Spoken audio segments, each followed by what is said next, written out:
All right, guys, we're here to knock out the pre-show for the TFA Clash for cash. I'm here with Josh.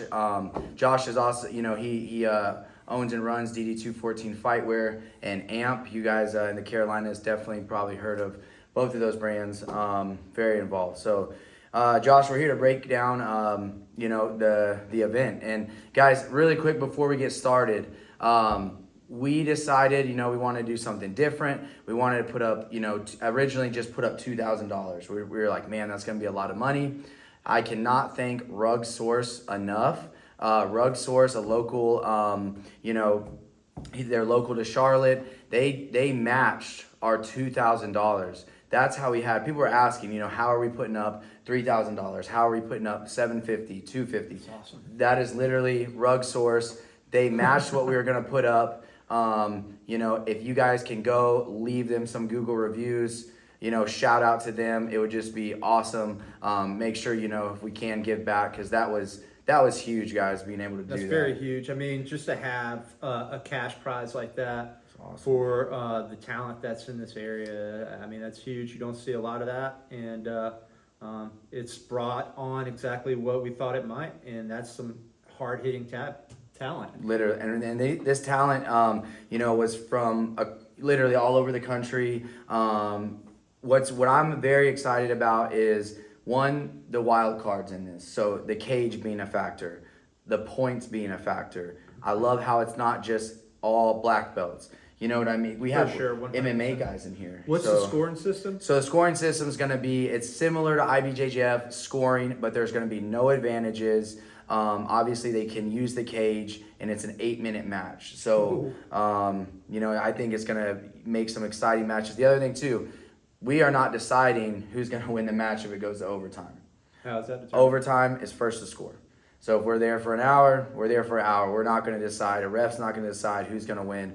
They are going to have to score. We wanted that to be, especially with this amount of money. The other thing too, guys, we're going to dive into the 16 athletes, the first round matchups. This was random draw. So unfortunately, it made some, there's some first round matches that really, I believe, could have been the finals if it was seeded. But that's random draw, and that's the cool thing about it. We also have one super fight, and I'll actually go into those first. So one of our super fights, so we're going to have before the third place match for $250, and then for the belt and the $3,000 and $750, we have, you want to go ahead and announce these two guys right here? So. Sure. Gene Nason and Julian Williamson. And so Julian, if you guys follow the local scene, Julian's a very active competitor, been on TFA, probably really been on every single, he's at every single super fight. Yeah. It seems like, across the Carolinas. Gene comes from, Wagner Rocha, BJJ. We know he's going to be ready. Actually, Cade was going to be, he's going to come down and coach him. Unfortunately, Cade had an injury, so he had to pull out, but he'll still be there to coach him. That's going to be an awesome super fight, 8-minute match. And then I am very excited. So Anish and Quentin is going to be a combat sambo match, and that's going to be, before we kick it off. Anish is very, very high-level Muay Thai. Quentin brings in an MMA base, so it's going to be I love the whole striker first grappler matchup. It's going to be great. But both of those guys are very high level. Quentin has fought for us before, and Anish has been in a tournament that we held at Triumph. And he is very good, very high level Muay Thai. So those are going to be amazing matchups. Can't wait for that. So Josh, we will let's dive into the first. We're gonna just talk about the first rounds and a little bit about each competitor. So we have you can go ahead and announce this first round matchup. So first round, it's gonna be Whit Ramey and Nassim Menkari. Awesome. You want to talk a little bit about Whit, and I'll talk a little bit about Nassim. Yeah, for sure. Nassim, Whit's from Pedigo, submission fighting. He trained at Triumph quite a bit. He has started a club in the Woodruff area. In the Woodruff area, the upstate South Carolina Eternal Fighters Club, and he's game. He's been in a ton of these fights at Triumph, and he's always looking for a finish. So and I think with Whit, I think obviously teammate, a little biased, but he's amazing competitor, but also I think a big factor for him was he's been in a cage. I was fortunate enough to coach him a little bit in his MMA fight, and he just did absolutely amazing. He knows how to use the cage. He knows how to use wall work. But Nassim comes in from Wander Braga, and those guys are really coached well. I just saw their team at a new breed. We don't have too much film on Nassim. He hasn't competed for us, but I know he's going to be game just based on seriously, they were well coached at that last new breed. Their whole team looked really good. It says here, ADCC Open in Africa, he got gold. So, he's competed internationally. He's also got gold in Morocco, and he is a purple belt. So, wow, that's going to be a good first matchup. So, Nassim and Witt will be, on that bracket. Next up, you announce these two guys, Josh. We've got Paul Williams, and he just hired me to pronounce names so that we messed he this can't. up. All right, so Paul Williams is going against Vinicius Coimbra. And Vinicius Coimbra, comes from Connection BJJ. He is a black belt. If we look at the list of accomplishments, European blue belt champ, Pan Am's at purple, World's no-gi purple. So at the lower belts, he's won at the highest stage. The wild card for him, in my opinion, is going to be how does the cage affect guys that have never did MMA. We're not sure if he has MMA background, but I believe it is just primarily Jiu Jitsu background. I know, when you're being smashed up against the cage, it can make offense a little more difficult. That's going to be stylistically, entertaining to me. But he comes in with maybe one of the highest level accomplishments for IBJJF. I think in our 16 IBJJF wise, he's going to come in with the highest, accomplishments, especially at these lower belts. Paul Williams, brown belt. One of those guys again that he sticks around. Paul on any given day goes against the best. He can beat anybody on any given day, but he's always game. That's what I like about Paul. He's, we had a lot of, unfortunately, dropouts at the end. Called Paul or shot him a DM, and it wasn't hesitation. Paul's like, I'm in. I want to compete. That's awesome. So we love guys like that, man. So no doubt. And then we've got Joseph Snyder is going against Daniel Wilkins. All right, so Joseph, if you guys don't know, Mini Money on Instagram. So the thing about Joseph, he is very good. With that being said, this is his first. He's about to go from juvenile to adult. Yeah. And so we know, like ADCC right now, though, there's 16-year-olds that are, they're scary. Everyone jokes around about 16-year-old blue belts. Joseph is one of those, those quote kids that are coming up, and this is going to be an awesome test for him. He gets to go against the big some of the boys, best. literally. Yeah, literally. And Joseph's 2-0 at TFA Pros, but it says here he's got IBJJF No-Gi Jiu Jitsu Con Gold, IBJJF Pans. Over 100 wins on Smooth Comp. Jeez, he stays active. Good gym down there, Alliance. Greenville, so we know he's going to be coached, extremely well. Daniel, this is why I'm excited. Daniel is a brown belt, but they come from Saga Combat Systems. The wild card with Daniel is, and I believe, is the cage. The MMA guys, they are used to the wall work, they are used to the cage, and if people. That changes it a lot, It's a common theme. It is. It's like, so that's what I'm excited about. This is actually one of the most intriguing matchups is because Joseph's coming up to, adults. And then Daniel comes in with that MMA background, brown belt. And then at Saga Combat Systems, I know that they are active in MMA. So, I'm super excited. So we'll go ahead and move on to the next one. So then we got Brian Bartlett and then Ariel Drucker. All right. Well, so Ariel's kind of, Josh, you're going to hit on that one, kind of another juvenile, right? That's another juvenile, blue belt, really exciting. leg work. He's a straight ankle assassin, and I know he's been working a lot at Fight Sports, his home gym, and at Charlotte Jiu Jitsu, and at Tom's place at Combat Sports, but on his wrestling. But I know his leg work's really good. His straight ankle lock's nasty. I walk differently because of this kid. Yeah. It's like, and again, it's gonna be probably first time going up in this high level adults. They, both him and Joseph, I know, have competed at adults locally.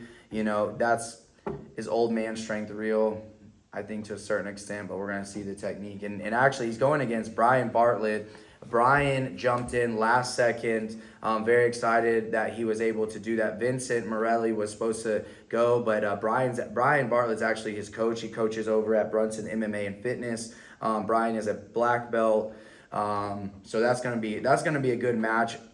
It's gonna be interesting. We always talk about, if you're the black belt, are you gonna put extra pressure on yourself because you're going against a blue belt that's a juvenile?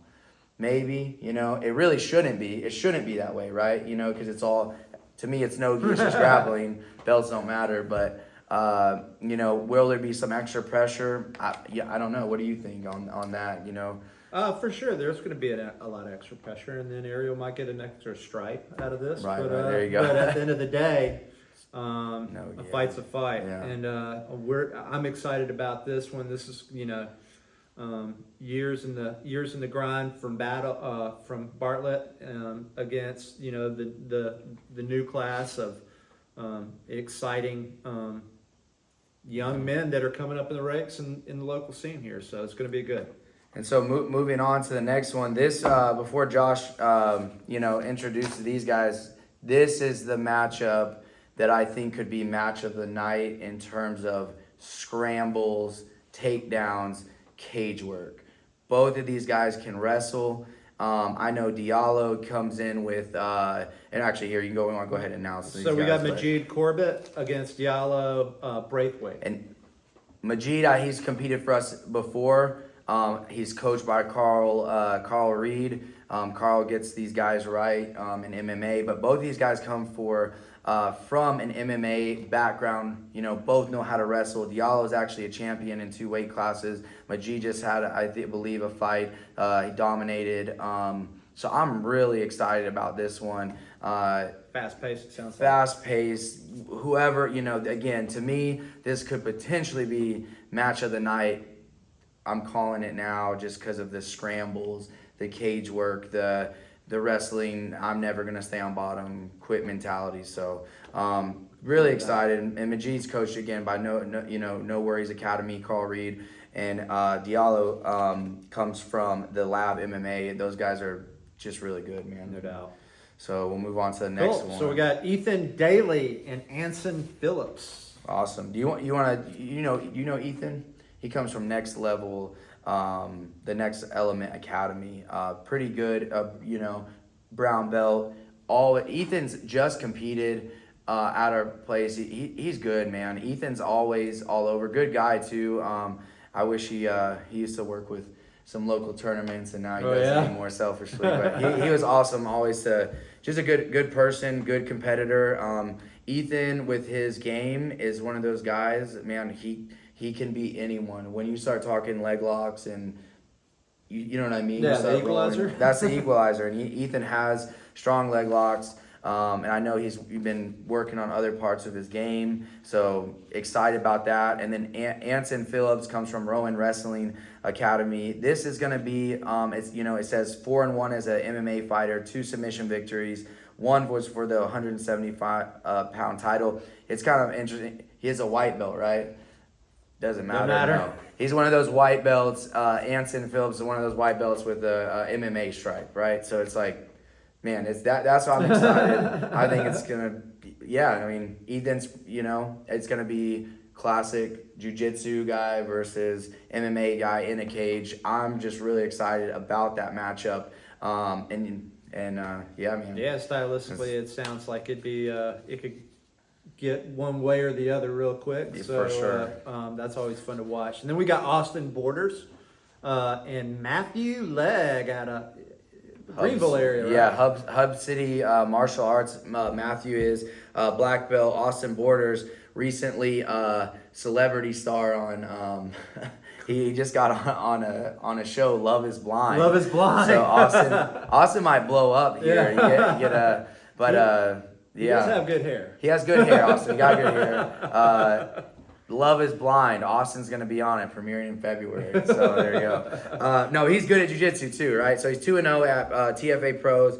Been training 8 years, purple belt. And actually, this happens to be a rematch. So Matthew and Austin have gone against each other. It was a back and forth battle, and last time it went to overtime, and Austin got the takedown in overtime. Okay. To beat Matthew. So I think Matthew, knowing that now, could be completely different now. But then Austin, he's gone against Matthew. You know, they know each other's game. They just had a match actually against each other not too long ago. Yeah. So really excited about that. Matthew's awesome guy, black belt again from Hub City Martial Arts. Matthew competes. He's one of those guys that like, dude, he competes everywhere. You call him, yeah, I'm down. I just want. He DM'd me and says like, I just want to roll. That's awesome, man. It's like that's the mindset. Moving on to the last bracket. This kind of broke my heart a little bit on the draw, just because I really believe that one of these guys, you know, whoever comes up on top has a good chance to run it to the finals. And it just happened to be they drew each other first round. Jack Reynolds versus Josh Murdoch. Jack competes everywhere. He's had fight to win matches. I mean, you've probably seen him and locally. For sure. Everything. Jack is there on locally. And then Josh Murdoch from Pedigo Submission Fighting HQ. Josh is got, you know, obviously Josh is one of my coaches. I get to roll with him a lot. Man, he's good. He's really, really good. And Josh I have seen him go against some of the best guys in the world at IBJJF, and he's neck and neck with them, if not beating them. Dude, world class. When you hear world class jiu-jitsu, that's what he embodies. He's also really good at making cookies. Yes, he does. Follow his Instagram. Murder Eats. Murder Eats. So no, that matchup again. It's like that's what you're gonna get with random draw though. Unfortunately, you are gonna get two of the best potentially guys in the 16 could go against each other first round. It is what it is. So one of those guys, and it's kind of my prediction that whoever wins that match has a good chance at a minimum making a run to the finals. Anything else on that matchup? I don't know. I'm just excited about the entire card, and it just looks exciting from start to finish. And then, obviously as this is a tournament setting, it's going to get even more exciting as it moves along. So.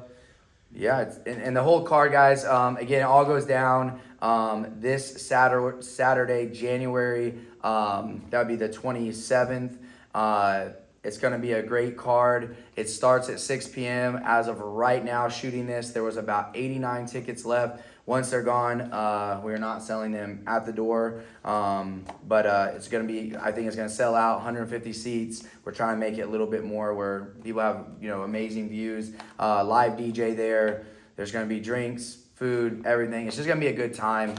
And somebody is going to walk away with $3,000. $3K. Which is, even the loser is going to get $7K or $750 and the belt. And the winner gets the belt. That and the belt. Let's beautiful. So again, first place $3,000 and the belt. Second place $750, and even third place gets $250. That $3K and the belt is going to be huge because what we want to do in the future. Whoever wins this is going to be the under 170 champion, and they're going to defend the belt later, in the year. So that's what we plan on doing. Guys, the other thing too, we love in the comments, leave suggestions for the next show. Do you want to see, we've talked about some of our female athletes have been saying, hey, are we going to do a 16 person female division where it's cash prize? We've thrown that idea. Do you guys want to see an absolute division? Right now we did 170 and lower. Do you want to just do an absolute? Love to hear feedback, guys. We're always trying to grow this. And then predictions. We want to hear predictions in the comments. I want to know For sure. who's winning. You know, who's your top three if you had to look at first, second, third. We have a good picture of the bracket. It's going to be on our Instagram. You can check that out. But thanks for tuning in. And again, if you can, Rug Source. Guys, it takes 2 seconds to leave a Google review. They put up $2,000 for our grappling community. They wanted nothing in return. They just said throw some reviews our way. That I can't thank them enough at Rug Source for doing that. And yeah, I appreciate tuning in. You have anything to add, Josh? Let's get it. Let's go, guys. We'll see you guys Saturday, January 27th. Thank you. Peace.